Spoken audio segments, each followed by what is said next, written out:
Hello সবাইকে। আচ্ছা, তোমরা কখনো ভেবে দেখেছো শৈশবের সেই মেলার দিনগুলো আবার ফিরে এলে কেমন হতো? যাই হোক, আজকে তোমাদের সাথে শেয়ার করতে যাচ্ছি একটি স্পেশাল দিন। অনেক দিন পর আমরা ৩ বোন মিলে গিয়েছিলাম মেলায়। হ্যাঁ, ফেয়ার ফেস্ট। তো আসো একসাথে ঘুরে আসি মেলার দিনটা। মেলায় ঢুকতেই চোখ ধাঁধিয়ে গেল। চারিদিকে মানুষের ভিড়, হইচই, মনে হচ্ছিল ছোটবেলার সেই সোনালি দিনগুলো আবার ফিরে এসেছে। হঠাৎ সামনে দেখি সিসিমপুরের মঞ্চ। আরে, আমাদের প্রিয় চরিত্রগুলো সবাই আছে, হালুম, ইকরি, শিকু, টুকটুকি। হঠাৎ গান বাজতে শুরু করলো আর সবাই একসাথে নাচ শুরু করলো। কি যে ভালো লাগছিল!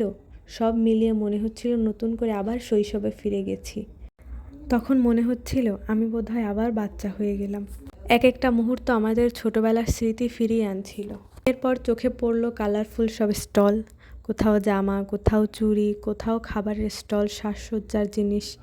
আমরা থেমে থেমে প্রতিটা স্টল ঘুরে দেখছিলাম। ঘুরতে ঘুরতে ক্ষুধা লেগে গেছিল। সামনে দেখি ঝালঝাল সিঙ্গারা, আহ কি মজা! আর বোবা ড্রিঙ্কস, যেটা একেবারেই মিস করা যায় না। তড়িঘড়ি করে নিয়ে খেতে শুরু করলাম। আসলে মেলায় গেলে শুধু কেনাকাটা আর খাওয়াই সব নয়, আসল মজা হলো হাসাহাসির মধ্যে। আমরা ৩ জন একে অপরকে নিয়ে হাসাহাসি করছিলাম, মাঝে মধ্যে ভিডিও করছিলাম, ছবি তুলছিলাম। অনেকগুলো ছবি তুললাম, প্রতিটি ছবিতেই জমে উঠেছে আমাদের খুশির মুহূর্ত।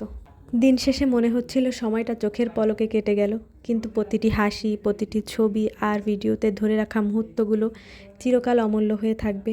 হয়তো ভিডিও এডিট করতে দেরি হলো, কিন্তু স্মৃতিগুলো একেবারেই ফ্রেশ। আর মেলার সেই দিনটি আমাদের জন্য সোনালি দিনের মতোই। বাই দ্য ওয়ে, অনেক কিছু বলে ফেলছি, এখন আমার গলা শুকায় গেছে। তো আজকের মতো এই পর্যন্তই, টাটা।